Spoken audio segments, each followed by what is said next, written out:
जय मसीह की भाइयों। आज हम वचनों के द्वारा जानेंगे परमेश्वर की इच्छा और मनुष्य की इच्छा क्या है। हम शुरुआत करेंगे मत्ती के अध्याय 16 और वचन 23 से। क्यों यीशु मसीह ने कहा पतरस को, मेरे पीछे हो ले शैतान, तू मेरे लिए ठोकर का कारण बना हुआ है। तेरे मन में परमेश्वर की इच्छा नहीं मगर मनुष्य की इच्छा है। तो आओ देखें परमेश्वर की इच्छा क्या है वचनों से, और जब मनुष्य ने अपनी इच्छा की क्या हुआ।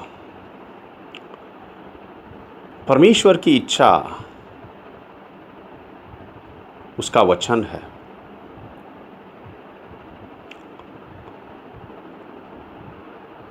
जब बाइबल नहीं था, प्रिंटिंग शुरू नहीं हुआ था, आज तो हमारे पास बहुत सारे बाइबल हैं, बहुत सारे भाषाओं में बाइबल है। मगर जब शुरुआत कलीसिया की हुई तब कोई लिखित बाइबल नहीं था। परमेश्वर अपने प्रेरितों के द्वारा और अपने नबियों के द्वारा, अपने दासों के द्वारा बातें करता था।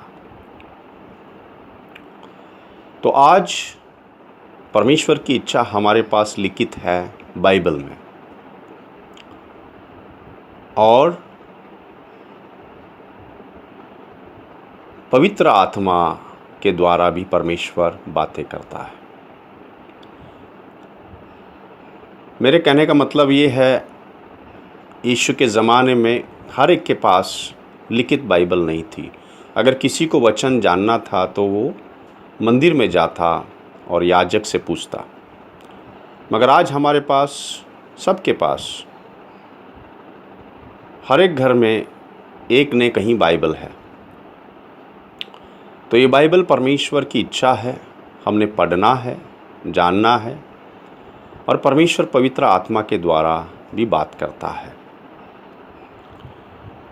तो परमेश्वर की इच्छा क्या थी आदम के लिए? उसने कहा था, भले और बुरे ज्ञान का वृक्ष से तुम न खाना। आदन के वाटिका में बहुत सारे वृक्ष थे, बहुत सारे, सैकड़ों वृक्ष थे, मगर परमेश्वर ने सिर्फ एक ही वृक्ष से खाने के लिए मना किया। मगर क्या आप जानते हैं, उन दूसरों वृक्षों के बीच में जीवन का वृक्ष भी था। जीवन का वृक्ष परमेश्वर का वृक्ष था। उसका फल खाते आदम तो अनंत काल का जीवन पाते। ये उत्पत्ति के अध्याय 3, 22 से 24 में लिखा है, जीवन का पेड़ या जीवन का वृक्ष। मगर जब पाप आया, जब आदम ने पाप किया, तो परमेश्वर ने उस वृक्ष से खाने के लिए मना किया और वहाँ पे स्वर्गदूतों को ठहराया।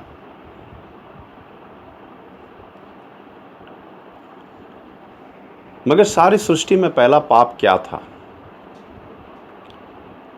सृष्टि में पहला पाप था घमंड, जो एजिकियल के अध्याय 28 में लिखा गया है कि कैसे अभिषेक किया हुआ केरूब घमंड के वजह से वो शैतान बना। वो घमंड की बातें क्या थी? यशाया का अध्याय 14, 12 से 15 में लिखा है।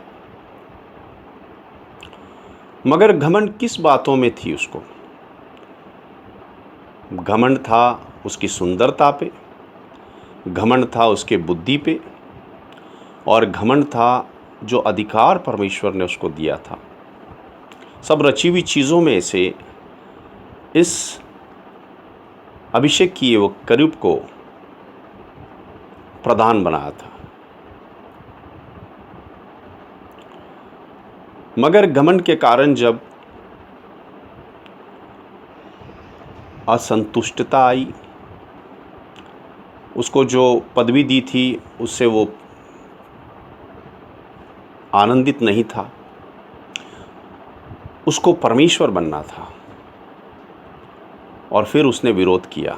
याद रखिए, घमंड से आया असंतुष्टता और असंतुष्टता के कारण आया विरोध, और इस विरोध के कारण जो अभिषेक किया हुआ केरूब स्वर्गदूतों का प्रधान था, शैतान बन गया। और जब वो आदन के वाटिके में आया, यही स्वभाव आदम में लाया जब आदम ने पाप किया। इसीलिए मगर पाप क्या है? पाप परमेश्वर की आज्ञा ना पालन करना, ये पाप है। परमेश्वर की इच्छा न करना, ये पाप है। और इसीलिए लिखा है रोमियो के अध्याय 5:12 में,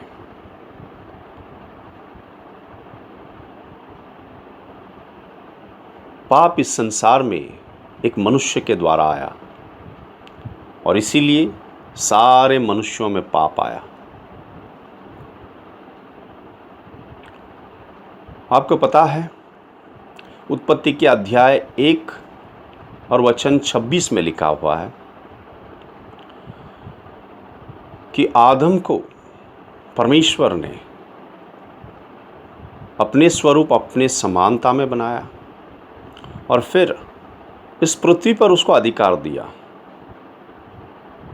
सारी चीज़ों पे आदम का अधिकार था, मगर आदम ने पाप करके उस अधिकार को शैतान को सौंप दिया। इसीलिए लूका की अध्याय 4 और वचन 5 से 7 में लिखा है, शैतान यीशु को कहता है, ये सारे संसार के वैभव मैं तुझे दूंगा, मेरे सामने सिर्फ तू मेरी आराधना कर। मगर वो क्या कहता है? ये सारे संसार की वैभव मैं तुझे दूंगा क्योंकि मुझे दी गई है। ये वैभव, ये अधिकार परमेश्वर ने नहीं दी उसको, मगर धोखे से पाप करवा के आदम से उसने ले ली। क्योंकि रोमियो के अध्याय 6 और वचन 16 में लिखा है,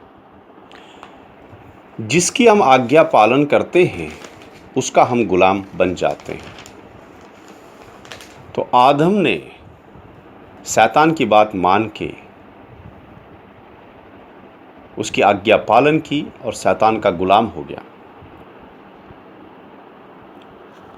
पाप आने से सारे मनुष्य पाप के बंदिश में आ गए। इसलिए परमेश्वर कहता है, कोई भी एक धार्मिक नहीं है, कोई भी एक धार्मिक नहीं है। सारे, भले यहूदी हो या अन्य जाति के, सब में कोई भी धार्मिक नहीं है। और रोमियो के अध्याय 3:23 से कहता है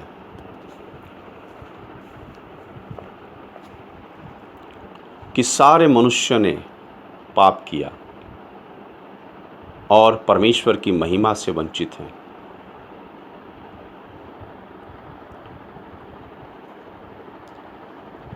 तो जब ऐसा हुआ, परमेश्वर ने क्या किया?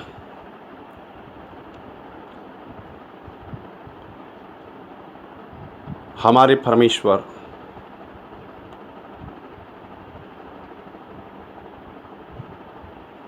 जो स्तुति और महिमा के योग्य हैं, आदर के योग्य हैं, आराधना के योग्य हैं। वो परमेश्वर हमारा उद्धारकर्ता बन के शरीर लेके इस संसार में आया।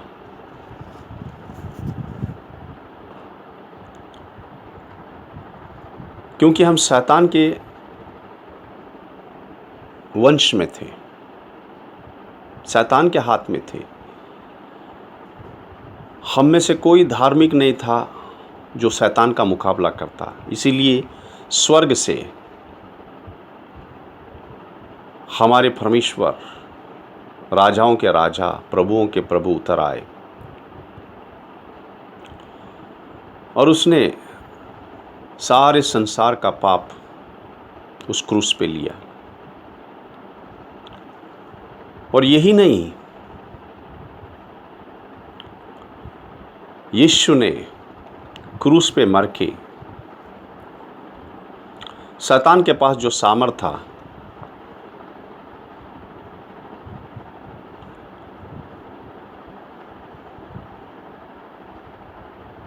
जो अनंत काल की मृत्यु और नरक, परमेश्वर ने, यीशु ने ये अधिकार वापस ले लिया। ये इब्रानी के अध्याय 12, 14 और 15 में लिखा है। शैतान को जिस पे सामर्थ था, यीशु मसीह उस मृत्यु के द्वारा जो सामर्थ शैतान के पास था वो वापस ले लिया। और आज यीशु मसीह के पास प्रकाशित वाक्य में लिखा है, मृत्यु और अधोलोक की कुंजी उसके पास है, यीशु के पास है। तो परमेश्वर का प्रेम ऐसा है जो यूहन्ना 3:16 में लिखा है कि पिता ने जगत से ऐसा प्रेम किया कि अपना एक लौता बेटा सारे जगत के लिए कुर्बान कर दिया। ये सिर्फ मसीहों के लिए नहीं है, क्योंकि बहुत सारों को ये गलतफहमी है कि यीशु मसीह सिर्फ मसीहों के लिए नहीं, वो सारे जगत के लिए है। वो सारे जगत का बनाने वाला परमेश्वर है, सारे मनुष्यों को बनाने वाला परमेश्वर है। और यही परमेश्वर हमारा मेमना बन के आया। यूहन्ना का अध्याय 1:29 में लिखा है, यूहन्ना बपतिस्मा देने वाला कहता है, देखो ये परमेश्वर का मेमना जो सारे जगत का पाप लिए जाता है। और परमेश्वर ने न सिर्फ उससे आत्मा की मृत्यु का सामर्थ वापस ले लिया, मगर जो यीशु मसीह को स्वीकारते हैं, ग्रहण करते हैं। मेरे भाइयों बहनों, एक बात याद रखें, यीशु मसीह के पास अगर हम सिर्फ उसको ग्रहण करते हैं कोई चंगाई के लिए या आशीष के लिए, या उसने कोई चमत्कार किया हमारे जीवन में, इससे हमारा उद्धार नहीं होता है। मेरे भाइयों बहनों, उद्धार के लिए पश्चाताप करके विश्वास करना पड़ता है। ये ध्यान रखिए। बहुत सारे कलीसियाओं में आज बैठे हैं, कोई आया है विश्वास करके, हाँ परमेश्वर यीशु ने मुझे ये आशीष की या मेरे बीमारी को ये चंगाई दी, मगर उन्होंने सही तरीके से परमेश्वर को ग्रहण नहीं किया, उनके उद्धारकर्ता को, उनके उद्धार के लिए। परमेश्वर का उद्धार तभी हमें मिलता है जब हम आते हैं उसके पास पश्चाताप करके कि हे प्रभु, मैं पापी हूँ, मुझे क्षमा करना, सारे मेरे पापों को क्षमा करना प्रभु। और मैं विश्वास करता हूँ कि आप मेरे पापों के लिए मरे, गाड़े गए और तीसरे दिन जी उठे। अगर हम ऐसे ग्रहण करते हैं तो हमको उद्धार मिलता है, क्योंकि रोमियो के अध्याय 10 और 9 और 10 में ये उद्धार का प्रार्थना लिखा हुआ है। इसलिए मेरे भाइयों बहनों, जांचिए अपने आप को, क्या कलीसिया में आप सिर्फ प्रभु को विश्वास करके आए हैं कि उसने चंगाई दी इसलिए आए हैं, या आशीष की इसलिए आए हैं कि वो उद्धार करता है, उसको ग्रहण करके पश्चाताप करके विश्वास करके आए, तभी आपको अनंत काल का जीवन मिलेगा। फिर जब हम प्रभु यीशु को ग्रहण करते हैं, हम उसके बच्चे बन जाते हैं। यूहन्ना का अध्याय 1, 12 और 13 में लिखा है, जितनों ने उसे ग्रहण किया, पश्चाताप करके विश्वास किया, उन्हें परमेश्वर के संतान होने का अधिकार मिला। और यही नहीं, जब हम यीशु मसीह के बच्चे होते हैं,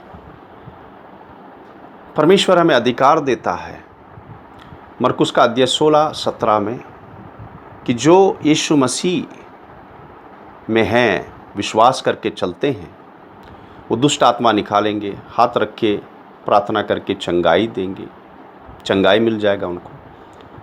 चंगाई देने वाले मनुष्य नहीं है मेरे भाई, यीशु मसीह है। उसके नाम से हम जब प्रार्थना करते हैं तो मनुष्य को प्रभु चंगाई देता है। अगर दुष्ट आत्मा है तो दुष्ट आत्मा निकाल देता है, उसी के नाम से होता है, वही करता है। हम सिर्फ उसके हाथ में औजार हैं, उसके दास हैं, करने वाला वो है, उसी को महिमा देना चाहिए। हमने कभी भी महिमा नहीं लेनी चाहिए प्रभु की, क्योंकि हम सिर्फ डालियां हैं, वो दाख लता है। अगर हम में फल हैं तो उसी के ज़रिए है। याद रखिए, अगर हम डाली से अलग हो जाएं, हम पल भर में सूख के मर जाएं। और प्रभु ने हमें अधिकार दिया है, जैसे पहले यूहन्ना के अध्याय 3:8 में लिखा है, परमेश्वर का पुत्र प्रकट हुआ था सारे शैतान के कामों को नाश करने के लिए। तो आज वो अधिकार हमें दिया है मेरे भाइयों बहनों। और जब यीशु मसीह को हम स्वीकारते हैं, रोमियो के अध्याय 6:23 में भी लिखा है कि पाप की मजदूरी अनंत काल की मृत्यु है, मगर यीशु मसीह को ग्रहण करना विश्वास से अनंत काल का जीवन है। वो दान है, प्रभु से मिलता है। उसके लिए हम कुछ भी नहीं कर सकते। याद रखो, पश्चाताप करके विश्वास करके आना है अनंत काल के जीवन पाने के लिए। मगर उसके बाद क्या हम यीशु के पास आए फिर हुआ? नहीं। यीशु के पास आने के बाद जैसे हमने मन फिराया है, पश्चाताप किया। पश्चाताप का मतलब मेरे भाइयों मन फिराना है। मगर कहीं लोग आज क्या कर रहे हैं, यीशु के पास आने के बाद पाप और क्षमा, पाप और क्षमा, पाप और क्षमा में चल रहे हैं। मगर प्रभु ने कहा है कि मन फिराओ, पश्चाताप करो। पश्चाताप का मतलब क्या है? मन फिराना। किस बात से? जो हमारी इच्छा रहती थी पहले बुरे कामों का, संसार में जो हम जैसे चलते थे, संसार की लालसाएं जो हमारे अंदर थी बुरी, उससे सब मन फिराना है और परमेश्वर की इच्छा करके चलना है। याद रखिए, प्रचार यूहन्ना बपतिस्मा देने वाले ने कैसे प्रचार किया? स्वर्ग राज का प्रचार कैसा है? यूहन्ना बपतिस्मा देने वाले ने प्रचार किया मत्ती की अध्याय 3:2 में, मन फिराओ क्योंकि स्वर्ग राज निकट है। इसके बाद जब यीशु ने प्रचार स्वर्ग राज का शुरू किया, मत्ती के अध्याय 4:17 में फिर लिखा है, यीशु ने कहा मन फिराओ क्योंकि स्वर्ग का राज निकट है। वैसे ही पेंतिकोस के दिन जब पवित्र आत्मा उतरा, पतरस ने क्या प्रचार किया? प्रेरित के अध्याय 2 और 38 वचन में पढ़ते हैं, पतरस कहता है मन फिराओ और अपने अपने पापों के लिए यीशु मसीह के नाम से क्षमा मांग के बपतिस्मा लो। तो हम देखते हैं तीनों जगह पे परमेश्वर का राज्य का प्रचार है मन फिराओ। सिर्फ क्षमा नहीं, मन फिराओ।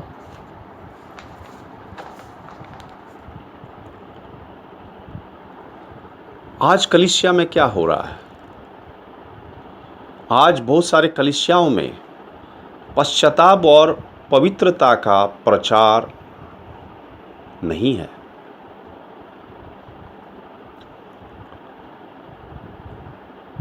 आज प्रचार कैसे हो रहा है? बहुत सारे कलीसियाओं में जो लोगों को अच्छा लगता है वो ही प्रचार करते हैं। वो डरते हैं कि लोग छोड़ के चले जाएंगे।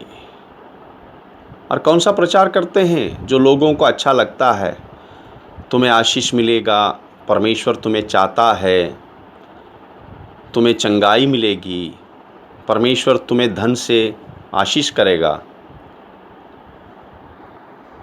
क्या मेरे भाई, क्या परमेश्वर यीशु मसीह क्रूस पे इसलिए मरा कि हमें चंगाई और धन और आशीष देने के लिए? क्या हमें अनंत काल का जीवन देने के लिए? गलतियों के अध्याय 1:10 में पौलुस कहता है,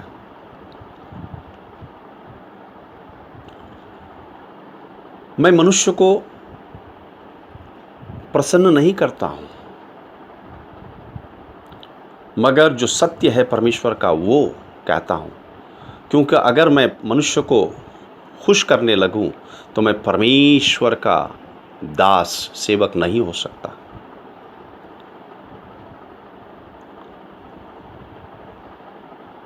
फिर दूसरे तिमोथी के अध्याय 4 और वचन 2 और 3 में लिखा है, पौलुस कहता है तिमोथी को, प्रचार कर सत्य का, जो परमेश्वर का वचन है, पूरी तरह से, क्योंकि वक्त आएगा जब कलीसिया में लोगों को सत्य का प्रचार अच्छा नहीं लगेगा।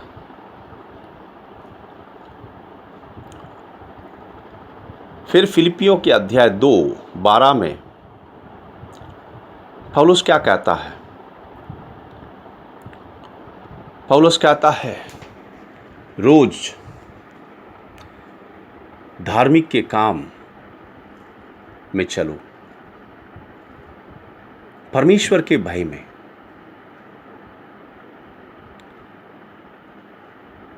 धार्मिकता हमें कामों से नहीं मिलता है, ये याद रखिए, सिर्फ यीशु मसीह से मिला है।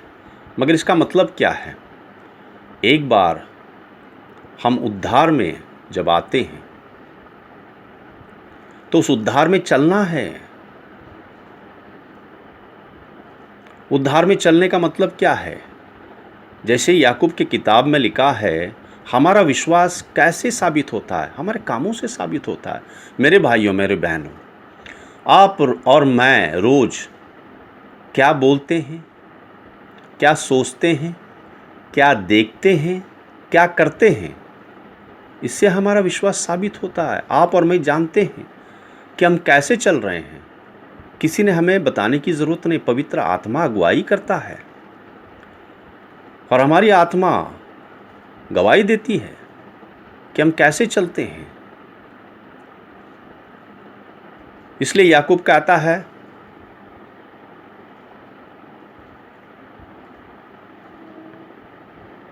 कि कामों के बिना विश्वास मृतक है, मरा हुआ है। सिर्फ हम विश्वास कहें और उसमें न चलें, कोई लाभ नहीं मेरे भाई। जैसे हम देखते हैं कि अब्राहम को जब परमेश्वर ने कहा इसहाक की बलि देने के लिए, क्या उसने कहा सिर्फ धन्यवाद प्रभु और बैठ गया? कि उसका विश्वास का काम ऐसे साबित हुआ कि वो अपने बेटे को लेके गया और वेदी पे चढ़ाया। उसके कामों से साबित हुआ कि वो परमेश्वर पे विश्वास करता है, उसकी बातों पे विश्वास करता है। और एक बड़ा खतरा है मेरे भाइयों बहनों, आज कलीसिया में ये प्रचार हो रहा है कि जो प्रभु में आए हैं एक बार, उनका उद्धार खो नहीं सकते। ये सबसे बड़ा झूठ है शैतान का। क्या हम यीशु में आके कैसे भी चलें तो हम अनंत काल के जीवन में जा सकते हैं? ये शैतान का बड़ा झूठ है। अगर उद्धार में आए हैं, जब उद्धार में आए हैं तो उद्धार में बने रहना है, उसकी आज्ञा पालन करके चलना है, तभी तो उद्धारता में हम बने रहते हैं, तभी हम उसके यीशु में हम बने रहते हैं।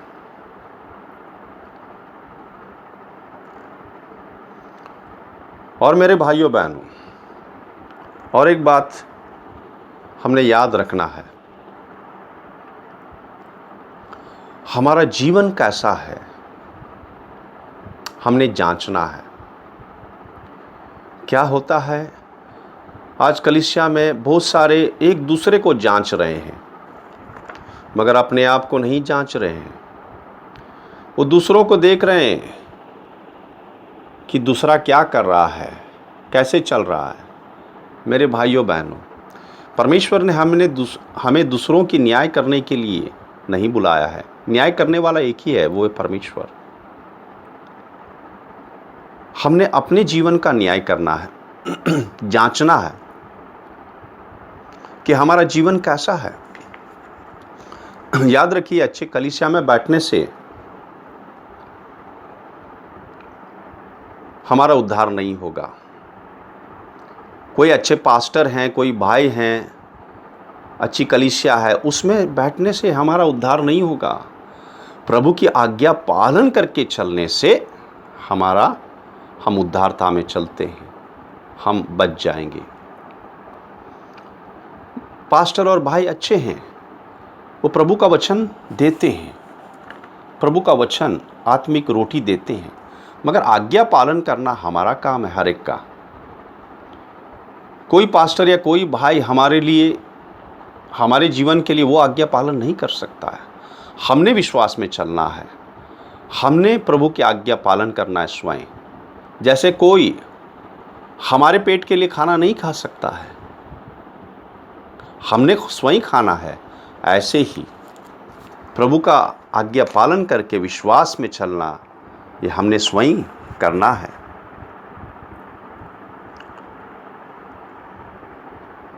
आज कलीसिया में दो प्रकार के लोग हैं। प्रभु का वचन कहता है, जैसे मत्ती की अध्याय 7 और वचन 13 और 14 में लिखा है, प्रभु दो रास्ते के बारे में बताता है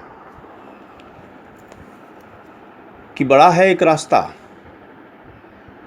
और बहुत सारे लोग उसमें चलते हैं, मगर अंत में विनाश की ओर जाते हैं। मगर दूसरा एक रास्ता है, सकेत है फाटक उसका, और कठिन है रास्ता, और उसमें अनंत काल का जीवन है। मेरे भाइयों, कठिन क्यों है रास्ता? कठिन इसलिए है कि परमेश्वर की आज्ञा पालन करने के लिए हमने अपनी इच्छा को मारना है, और जब अपनी इच्छा को मारने का सवाल आता है वो कठिन है, क्योंकि कई बार अपनी इच्छा करके चलने के लिए हमें अपनी इच्छा चलाती है। इसी का मतलब है वो कठिन है मार्ग।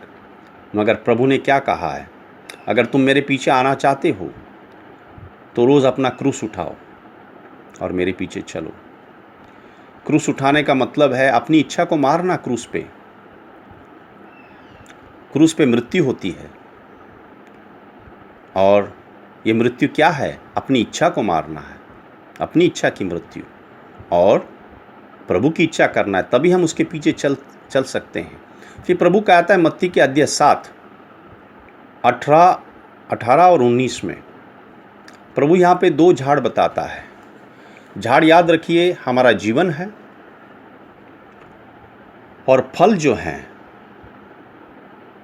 उसमें बताता है कि हमारा जीवन कैसा है। अगर हमारा जीवन अच्छा है तो हमारे जीवन से पवित्र आत्मा की आज्ञा पालन करने से फल प्रेम, दया, कृपा, करुणा, आनंद, शांति, सहनशीलता, ये सब फल होंगे और उससे लोग आशीषित होंगे। मगर हमारा जीवन अगर सही नहीं है तो वो फल बुरा फल होगा। वो फल, बुरे फल क्या हैं? गुस्सा, गाली, झगड़ा, दारू, नशा, बेविचार, जलन, कड़वाहट, दूसरों की बुराई करना, न्याय करना, ये सारे बुरे फल हैं। और प्रभु कहता है जो झाड़ बुरे फल लाता है उसे काट दिया जाता है और वो आग में झोंका जाएगा।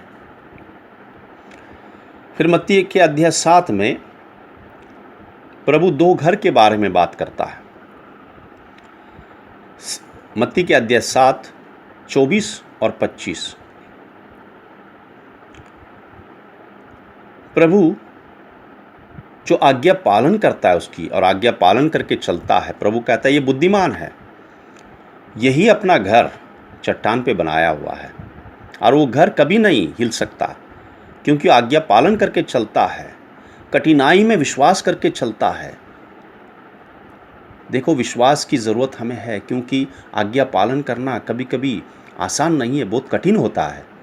और प्रभु के विश्वास से ही हम लोग करके चल सकते हैं। तो प्रभु उनको बुद्धिमान कहता है। मगर जो सिर्फ वचन सुनते हैं और उसकी आज्ञा पालन नहीं करते, अपनी इच्छा करके चलते हैं, प्रभु कहते हैं ये मूर्ख हैं। जब समस्या आएंगी, कठिनाई आएंगी, परिस्थिति आएंगे, ये गिर जाते हैं। इनका घर गिर जाएगा, इनका घर नहीं टिकेगा, क्योंकि आज्ञा पालन नहीं करके चलते। ये कठिनाई नहीं उठाते, ये क्रूस उठा के नहीं चलते। जो क्रूस उठा के नहीं चलते अपना, वो यीशु के पीछे नहीं जा सकते। फिर मत्ती के अध्याय 25 और 32 और 33 में प्रभु कहता है उन दिनों में दो लोग, जैसे मैंने कहा, दो लोग हैं कलीसिया में, एक हैं बकरी और एक हैं भेड़।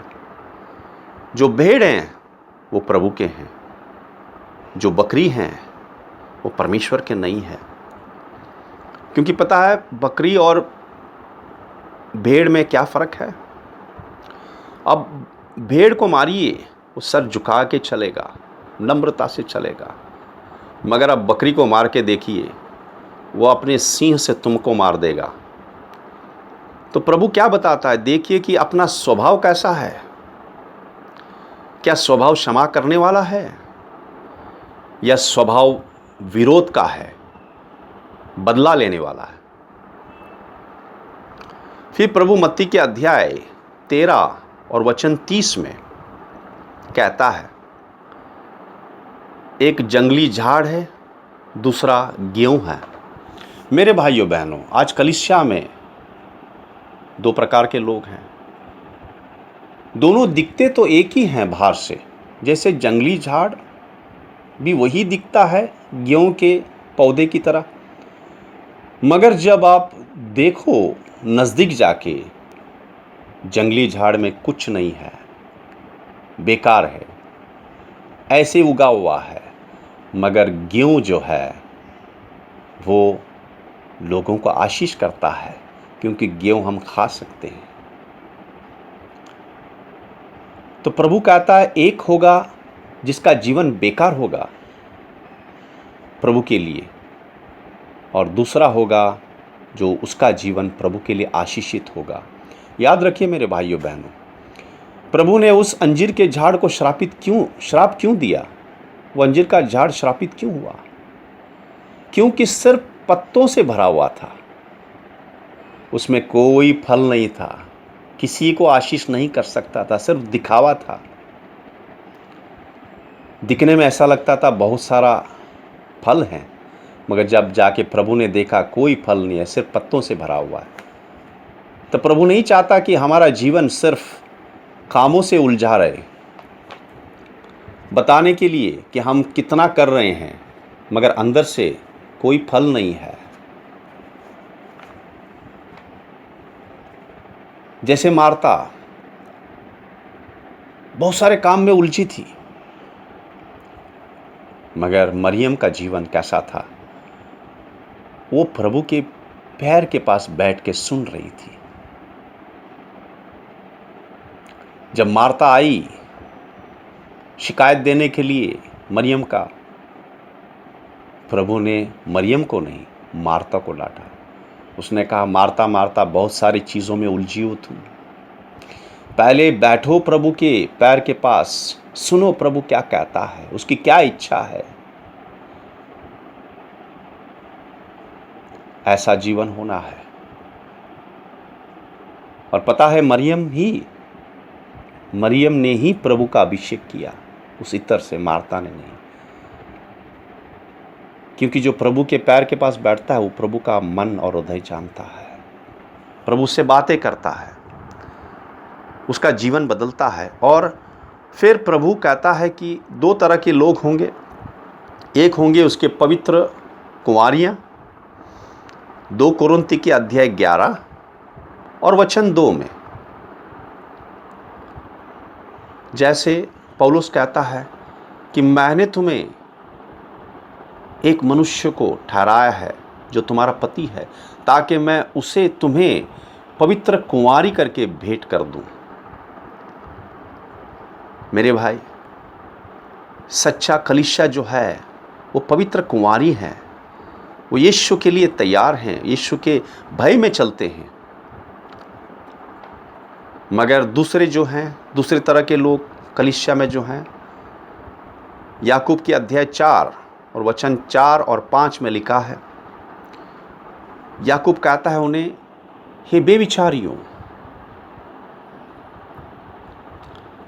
किस लिए वो कहता है कि तुम बेविचारी हो? जो लोग बेविचारी हैं, दूसरे किस्म के जो हैं, कौन है वो संसार से प्यार करते हैं, संसार के हर एक कामों से प्यार करते हैं, पापों से, जिससे यीशु मसीह ने उन्हें छुड़ाया था और छुड़ाया है। वो उन्हीं संसार में जाना चाहते हैं जहाँ पे गंदगी है, अंधकार है और शैतान का राज है। वो प्रभु के राज में चलना नहीं चाहते। प्रभु कहता है, जो संसार से प्यार करता है, उसके कामों से, गंदगी से, वो परमेश्वर से नफरत करता है। यहाँ पे प्रभु 2 तरह की स्वभाव बता रहा है, एक सूअर का और एक भेड़ का। भेड़ आप कितने भी नज़दीक कीचड़ के लेके जाएं, वो कभी अपने आप को कीचड़ में नहीं उतारेगा, वो दूर चलेगा, अपने आप को उस कीचड़ से दूर रखेगा। मगर सूअर को जब आप कीचड़ की ओर थोड़ी सी भनक लगती है तो जाके कीचड़ में डूब जाता है, सारा कीचड़ अपने ऊपर ले लेता है। तो ये 2 स्वभाव है मेरे भाई। देखें कि हम कौन से स्वभाव में हैं, भेड़ का या सूअर का। हम पवित्र कुंवारियां हैं या बेविचारियां हैं। और याद रखिए, जो पवित्र कुंवारियां हैं वो नई यरूशलेम में जाएंगे, परमेश्वर के पवित्र नगर में अनंत काल के लिए रहेंगे। मगर जो समझौता करते हैं, खेलते हैं, खिलवाड़ करते हैं कलीसिया में, वो सोचते हैं कोई जानता नहीं, पास्टर जानता नहीं। मगर याद रखिए भाई, पास्टर आपका न्याय नहीं करेगा, पास्टर का भी न्याय परमेश्वर करने वाला है। अब परमेश्वर को देख के चलिए, परमेश्वर न्याय करने वाला है हर एक का। और दूसरे किस्म के बाबुल हैं जो परमेश्वर कहता है नाश हो जाएंगे, मैं बाबुल को नाश कर दूंगा। तो किस में रहना चाहेंगे आप, नए यरूशलेम में या बाबुल में? फैसला हमारे हाथ में है।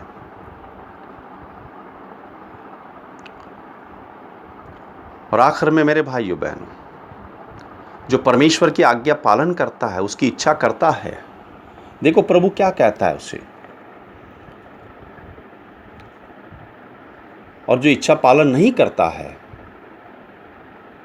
वो कैसा है? देखो यूहन्ना अध्याय 6:38 में हम देखते हैं यीशु क्या कहता है। देखो यीशु का सारा जीवन अगर एक पंक्ति में हम ले सकते हैं, यही एक पंक्ति है। यीशु कहता है कि मैं अपनी इच्छा करने नहीं, मेरे पिता की इच्छा करने आया। मेरे भाइयों बहनों, याद रखिए, प्रभु पूरी तरह से शरीर में थे, पूरी तरह मनुष्य थे, जैसे पूरी तरह परमेश्वर। यीशु के शरीर में भी इच्छाएं थी, मगर उसने कभी पाप नहीं किया, सोच में भी। यीशु पूरी तरह मनुष्य था, वो खाए, सोए, रोए, थके, मगर पूरी तरह परमेश्वर। उसने आराधना ली और पापों को क्षमा किया। ये बताता है कि पूरी तरह वो परमेश्वर है। तो जैसे हम शरीर में हैं, वैसे वो भी शरीर में थे। तो हमें बहाना नहीं है। जैसे वो पवित्र आत्मा में चले, वैसे पवित्र आत्मा हमें भी दिया है प्रभु ने। इसलिए हमें कोई बहाना नहीं है, हम कमज़ोर हैं, हम ऐसे हैं, नहीं चलता है। प्रभु ने हर एक को पवित्र आत्मा दिया है। जो प्रभु को ग्रहण करके, पश्चाताप करके, विश्वास करके आए हैं, हर एक को पवित्र आत्मा मिला है। पवित्र आत्मा अगुवाई करता है। और मेरे भाइयों, याद रखो, उस दिन बहुत सारे ये कहेंगे, मत्ती के अध्याय 7:21, प्रभु कहता है कि हर एक मुझे प्रभु प्रभु कहने वाला स्वर्ग के राज में नहीं जाएगा, मगर जो पिता की इच्छा करता है, जो उसके वचनों का पालन करता है, वही जाएगा। उन दिनों में बहुत सारे आके बोलेंगे कि मैंने दुष्ट आत्मा निकाले प्रभु, मैंने भविष्यवाणी की और मैंने चमत्कार किया आपके नाम से। प्रभु कहेगा, दूर हो जा, मैं नहीं तुम्हें जानता, क्योंकि तुम्हारा जीवन पाप से भरा हुआ था। प्रभु हमें दानों से, हमारी सेवकाई से न्याय नहीं करेगा। मेरे भाइयों बहनों, याद रखिए, प्रभु हमारे जीवन से हमारा न्याय करेगा।